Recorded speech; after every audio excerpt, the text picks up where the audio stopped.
안녕하십니까? 스포츠와 국제뉴스의 이면을 날카롭게 분석하는 아나운서 브리핑입니다. 대한축구협회가 과거 방한했던 외국인 심판들과 경기 감독관들에게 도덕적으로 심각한 결함이 있는 부적절한 접대를 제공했다는 의혹이 제기되며 큰 파장을 낳고 있습니다. 이 사건은 국내 축구계를 넘어 외교적 갈등과 국제적 스포츠 스캔들로 급격히 번지고 있습니다. 일본의 교도통신은 일본 축구협회가 당시 한국을 방문했던 일본인 심판 4명을 대상으로 본격적인 사실관계 조사에 착수했다고 보도했습니다. 보도에 따르면 2012년 브라질 월드컵 아시아 최종 예선 대한민국 대 쿠웨이트전의 판정을 맡았던 일본인 심판 중 2명이 한국 측으로부터 부적절한 향응을 받았다는 정황이 한국 언론을 통해 폭로되었기 때문입니다.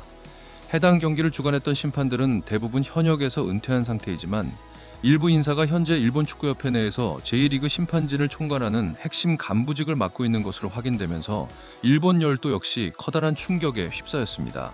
이번 사태는 단순한 해프닝을 넘어 전 세계 축구계의 공정성을 뒤흔드는 이슈로 다루어지고 있습니다. 영국과 독일, 스페인 등 축구 변방국뿐만 아니라 아시아 전역의 언론들이 이 소식을 대대적으로 보도하고 있으며 일각에서는 2012년 런던 올림픽 당시 대한민국이 획득한 축구 동메달의 자격 박탈 가능성까지 조심스럽게 언급하고 있습니다. 인도네시아와 말레이시아, 베트남 등 동남아시아 주요 매체들은 대한축구협회가 과거 국제심판들을 상대로 마사지업소 접대를 제공한 사실이 드러나며 전 세계 스포츠계에 깊은 실망감을 안겼다고 집중 보도했습니다. 특히 베트남의 한 언론은 국제축구연맹과 달리 국제올림픽위원회는 스포츠맨십과 윤리를 훼손한 행위에 대해 대단히 엄격한 징계를 내린다며 만약 예선 당시의 심판 접대가 승부 조작이나 경기 결과에 영향을 미친 심각한 위반으로 규명될 경우 동메달 박탈이라는 초유의 사태가 올 수도 있다고 경고했습니다. 다만 이는 해외 언론의 자체적인 전망일 뿐 실제로 올림픽위원회가 징계 절차에 착수한 것은 아닙니다.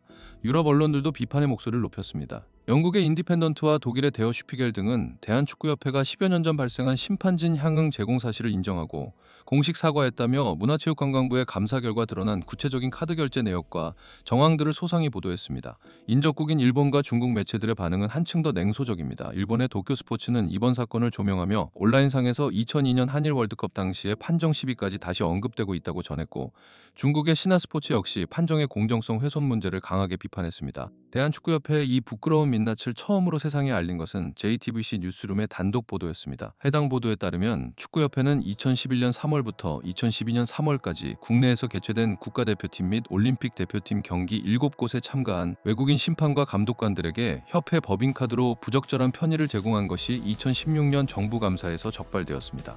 감사 결과 서울 강남의 유흥주점과 경기가 열린 울산 창원 등의 안마 시술소 및 마사지 업소에서 수십만 원에서 100만 원이 넘는 금액이 축구협회 공금으로 결제된 사실이 명백히 확인되었습니다. 더욱 심각한 것은 접대가 제공된 경기들이 모두 한국 축구의 운명이 걸린 중차대한 공식전이었다는 점입니다. 2011년 온두라스와의 친선전을 시작으로 홍명보 감독이 이끌던 올림픽 대표팀의 중국전, 세르비아전 오만과의 올림픽 최종 예선, 그리고 2012년 브라질 월드컵 예선 쿠웨이트전 등이 포함되어 있습니다.